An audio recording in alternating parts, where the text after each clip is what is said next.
illegal immigrants. 2 of them. Yeah.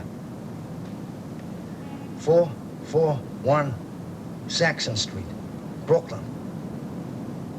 That's right.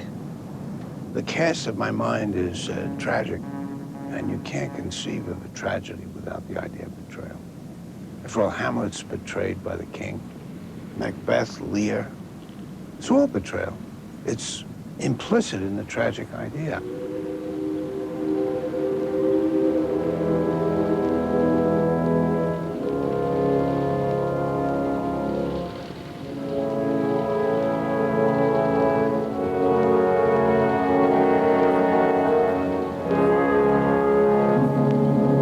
That story was told me when I was around the waterfront in those days.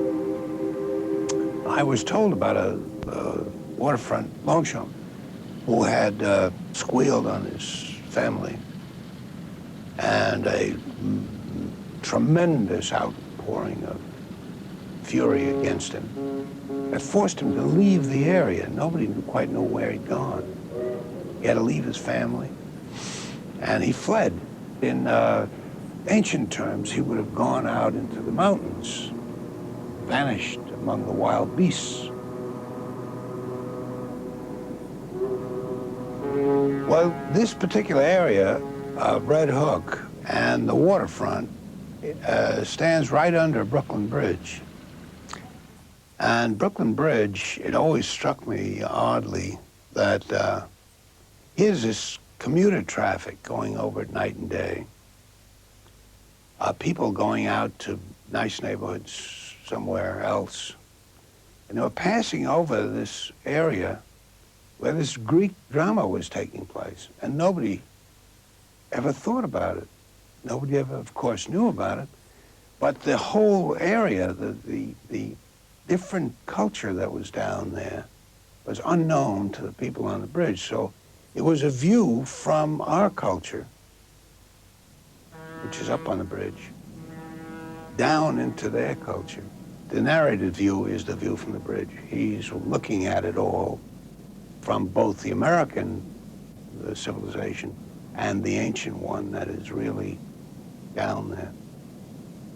I started out to write an extremely direct work. The Greek plays are an example because of the way they tell the story. In their form, you are rather quickly told what's at stake in this story. They don't waste much time.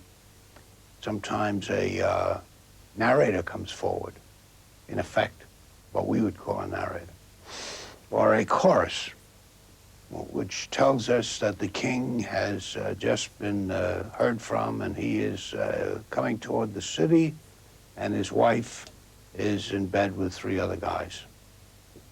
So something's got to happen here.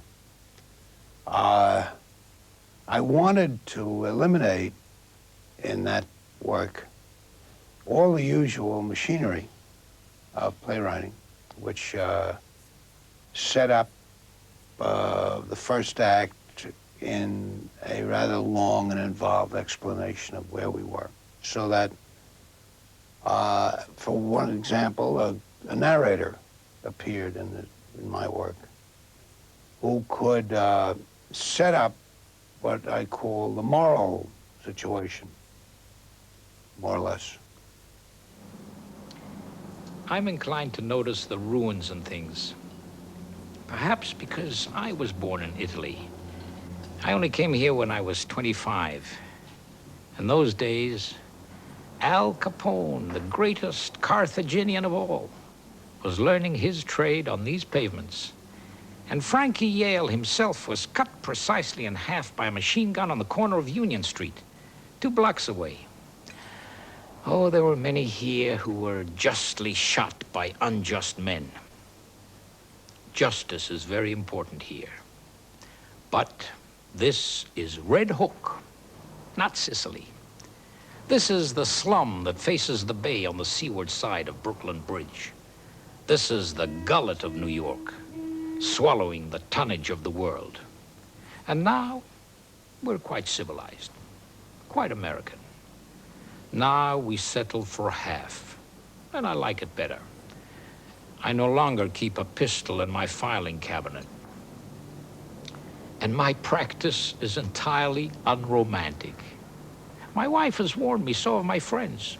They tell me the people in this neighborhood lack elegance, glamour. After all, who have I dealt with in my life? Longshoremen and their wives, and fathers and grandfathers, compensation cases, evictions, family squabbles, the petty troubles of the poor.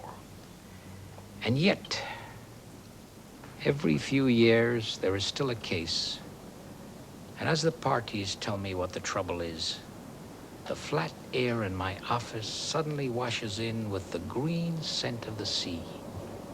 The dust in this air is blown away, and the thought comes that in some Caesar's year, in Calabria perhaps, or on a cliff at Syracuse, another lawyer, quite differently dressed, heard the same complaint and sat there as powerless as I and watched it run its bloody course.